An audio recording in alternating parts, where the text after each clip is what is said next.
Alors, oh, ça y est, on va répondre à vos questions, bien entendu, parce que moi, je me suis barré dans un timing qui était un peu critique, parce que vous l'avez vu, bien entendu, via la vidéo qu'on a tournée ensemble, via le post écrit, via les lives par la suite de Shones et DFG. Aegis, donc, c'est la fin. C'est la fin et une décision évidemment dure, difficile, bien entendu, surtout.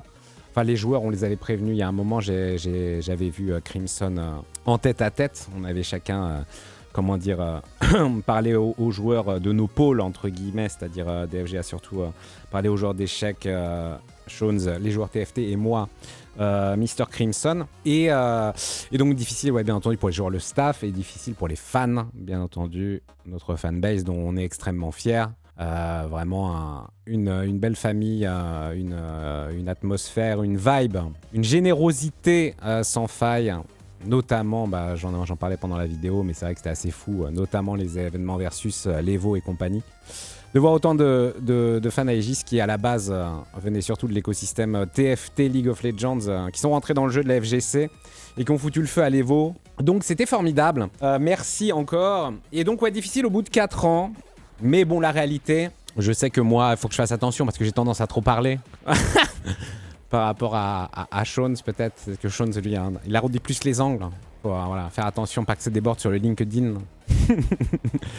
Mais bon, voilà, en gros, mais vous le savez, de toute façon, je fais des vannes dessus depuis la nuit des temps. Voilà, l'e-sport, ça coûte cher, c'était un gouffre à pognon. Et on a eu la chance au début d'avoir des sponsors qui nous ont accompagnés, paradoxalement, quand on s'est mis sur League of Legends. Ce qui nous a coûté une énormité de pognon et de stress. Paradoxalement, on a vécu 1 année et demie quasiment, on n'a pas signé de nouveaux sponsors alors que League of Legends, ça coûtait 6 chiffres par an. Et ça nous a bien foutu dans la merde. Et ensuite, on a réussi à tenir, notamment grâce aux partenaires historiques, Igral, Emma notamment, et quelques autres qui sont venus par-ci par-là, notamment Asmodée plus récemment aussi, qui nous a accompagnés, il nous a permis à chaque fois de tenir. Mais bon, c'était quand même régulièrement des réunions un petit peu pas tendues, hein. On n'a jamais, et ça on en est très très content et très fiers d'ailleurs, il n'y a jamais eu d'embrouille de pognon ou de tension entre nous par rapport à ça. Mais il est vrai qu'avec DFG Shones, on a remis plusieurs fois de l'argent, beaucoup d'argent, et de l'argent qu'on retrouvera pas. Mais c'est pas grave parce que de toute façon, quand on est rentré dans l'e-sport, c'était surtout pour vivre une aventure, kiffer, monter un projet ensemble, vivre des émotions avec vous.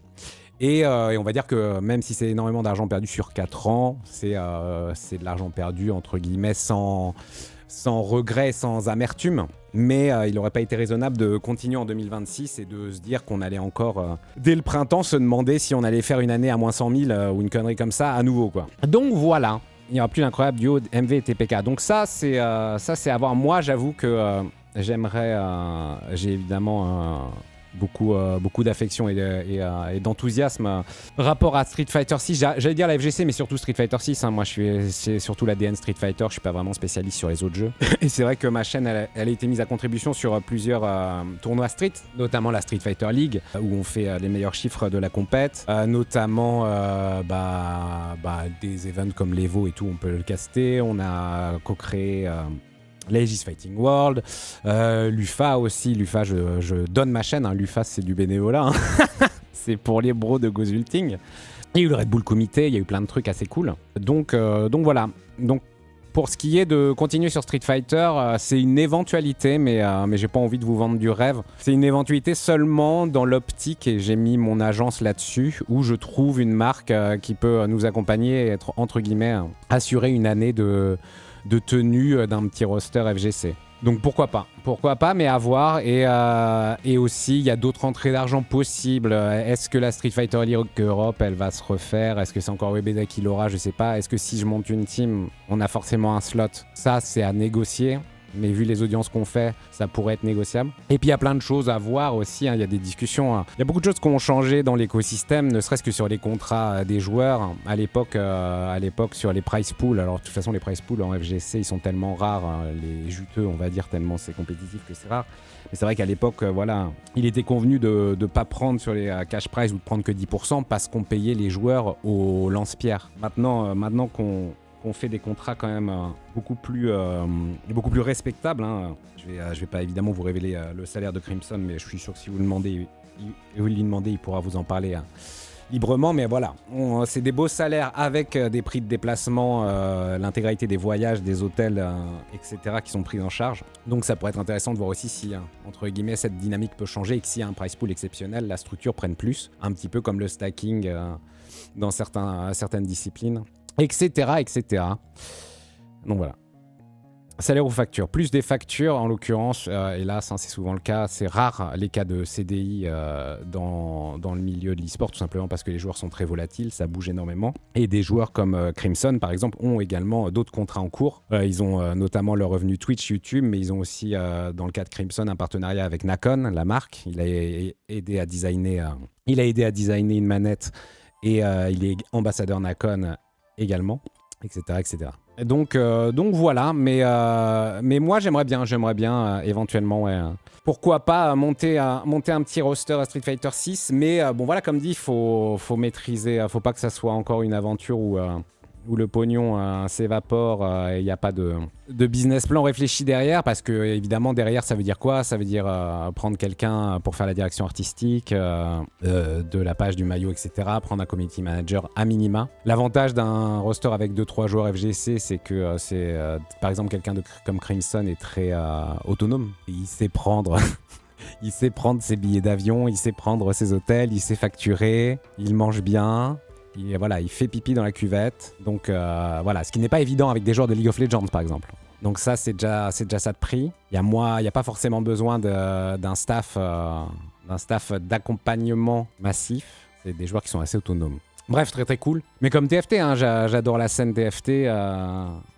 J'ai une relation très toxique avec le jeu. Mais bon, je pense pas que si je refaisais un projet e-sport, je remettrais TFT en plus dans la balance. Parce que... le truc aussi, c'est le temps. Mine de rien, avoir agi sans moi, ça va quand même me dégager du temps libre à nouveau, qui disparaîtra si je recrée une petite structure à côté, quoi. Donc j'ai pas envie de faire du multi-jeu, ça serait une petite structure mono-jeu, quoi. On rigolerait sur Street, quoi. Aegis, belle aventure. Et là, c'est la fin. Et donc ouais, peut-être retour sur Street Fighter à un moment. À méditer. De toute façon, la réponse à cette question...